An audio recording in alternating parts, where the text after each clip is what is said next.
Shalom.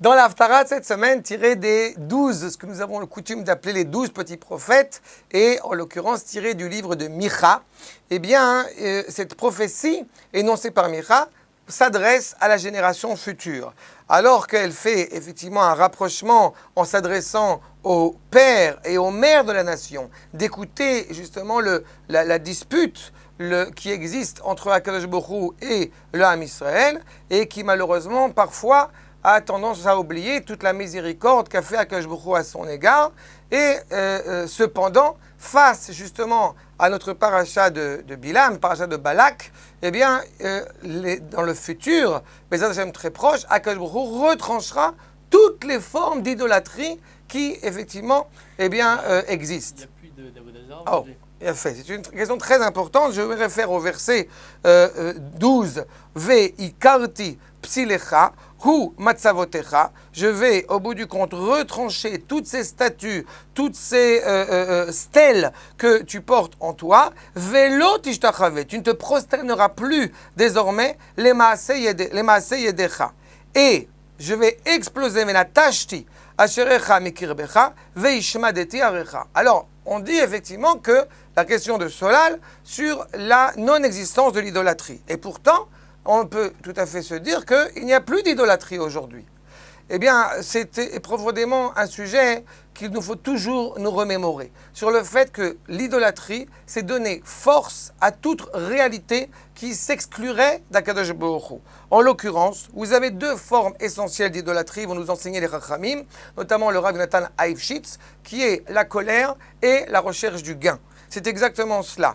Mepsilecha mikirbecha, que je vais enlever cette idolâtrie qui est à l'intérieur de toi. Tout celui qui se met en colère est comme si il était idolâtre. Tout celui qui est au bout du compte est profondément attaché à tzabem kesef vezaav, vont nous dire les Rachamim justement, eh bien, il est à la recherche, il est à l'appât du gain. C'est intéressant que le professeur Benjamin Gros, Zechatzak Livracha, avait fait tout un article sur la question de l'argent dans sa sémantique. Kesef, le désir, qui parfois est appelé damim. L'homme, au bout du compte, est prêt à se fourvoyer pour justement cet argent. Eh bien, comme cela est inscrit dans les Teilim, lo yé becha elzar, c'est-à-dire qu'au bout du compte, on souhaite à ce qu'il n'y ait plus de divinité étrangère qui nous anime. C'est dans cette volonté que nous souhaitons servir à Kadosh Baruch Hu. Mais alors dans ce cas-là, puisque on sert à Kadosh Baruch Hu, on pourrait de la même manière évoquer l'idée d'accomplir les mitzvot. Pourquoi est-ce qu'effectivement Micha s'adresse au père de la nation en argumentant sur le culte de Ham Israël qui a priori au bout du compte fait tout ce qu'il faut, et pourtant il est taxé de faire de l'idolâtrie qu'il faudra retrancher. D'accord ? Je me réfère, Solal, sur cette réalité-là à l'égard de Bilam. Bilam va apporter des sacrifices. On voit les parallélismes, entre Abraham et entre Bilam, que tous les deux se lèvent de bon matin, au bout du compte pour aller apporter des sacrifices, Vaishkam Baboker, mais on voit que malgré tout, il y a une distinction de taille entre Bilam et entre l'Am Israël. N'est-ce pas? Okay. Bilam aussi, il a apporté des sacrifices. Il a fait. Bilam aussi a apporté des sacrifices. Très bien. Bilam aussi a apporté des sacrifices. Bilam aussi a servi à Kadosh Baruch Hu. Tu te rappelles certainement de la Masechet dans la Mishnah de Avot, Aïn Ra'a, d'avoir un œil malveillant, d'avoir une âme orgueilleuse, n'est-ce pas? Et Aïn Nefesh Ruach, et d'avoir un souffle comme ça profondément élevé, qui seraient les élèves de Abraham ou les élèves, que Dieu ne plaise, les élèves de Bilam. Eh bien, justement, une fois que la personne est profondément attachée aux mitzvot, il faut voir de quelle manière elle y est attachée. Akadosh Baruch Hu n'est pas intéressé à ce qu'au bout du compte, la Torah, ou les mitzvot, en l'occurrence, deviennent des simples symboles techniques. N'est-ce pas? On ne fait pas les mitzvot parce que justement pour faire ce qu'on appelle en hébreu moderne les samnev, pour justement signifier que voilà, j'ai fait ma bonne action de la journée. Certainement pas.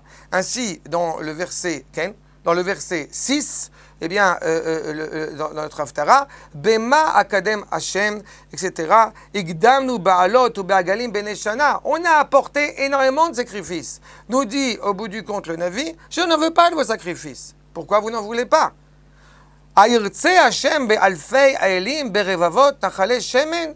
Est-ce que Akadosh Baruch Hu est intéressé à une multitude de sacrifices, à une multitude de bovins et d'ovins, à eten bechori pish'e peri bitni chatat nafshi? Comment est-ce que effectivement mon fils aîné, qui va faire preuve malheureusement de voyeurisme, de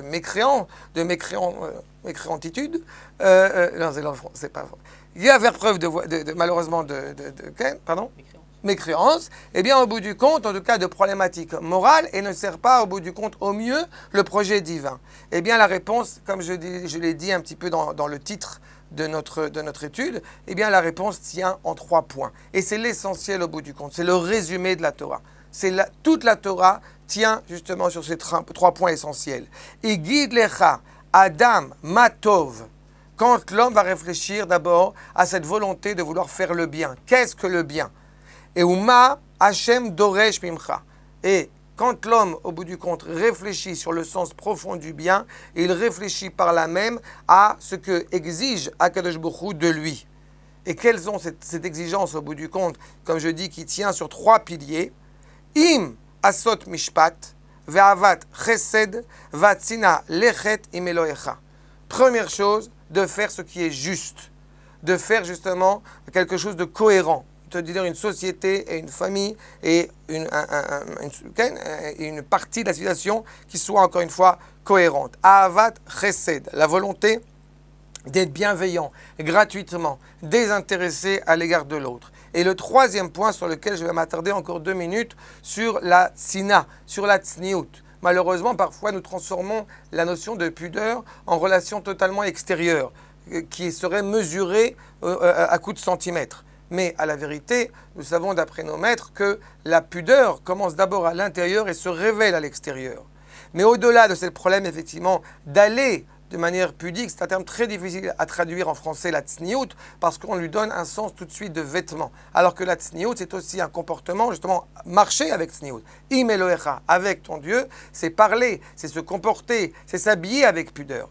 Où est-ce qu'on voit, justement, quand l'homme a saisi profondément ces valeurs transmises par Akadosh Baruch Hu, dans le traité de Makot, nous allons dire c'est quoi Atzina Lechet?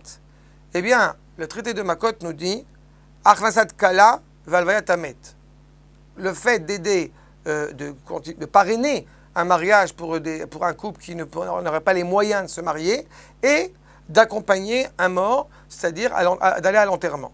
On peut se dire, mais quel est le rapport entre le fait d'aller dans le chemin de la pudeur et ces 2 éléments? Eh bien, en fait, on peut juger de l'authenticité de la personne.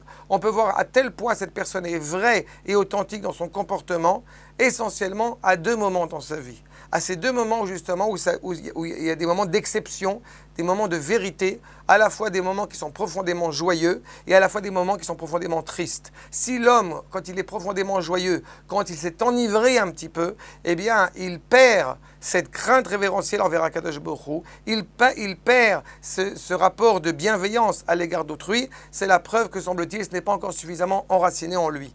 Et à l'inverse, dans des moments de tristesse, si l'homme se comporte de manière absolument impudique, ce peut être signe qu'il n'est pas encore suffisamment connaisseur et reconnaissant à l'égard du Créateur. Voilà les 3 points qui, au bout du compte, résument l'essentiel de notre travail sur Terre. Et une fois que nous aurons, nous et le peuple juif avec nous, eh bien, acquis ces 3 pôles, ces 3 piliers essentiels, l'humanité, justement, saisira à travers nous cette luminosité fondamentale et étincelante et qui amènera très bientôt la délivrance totale. Shabbat Shalom.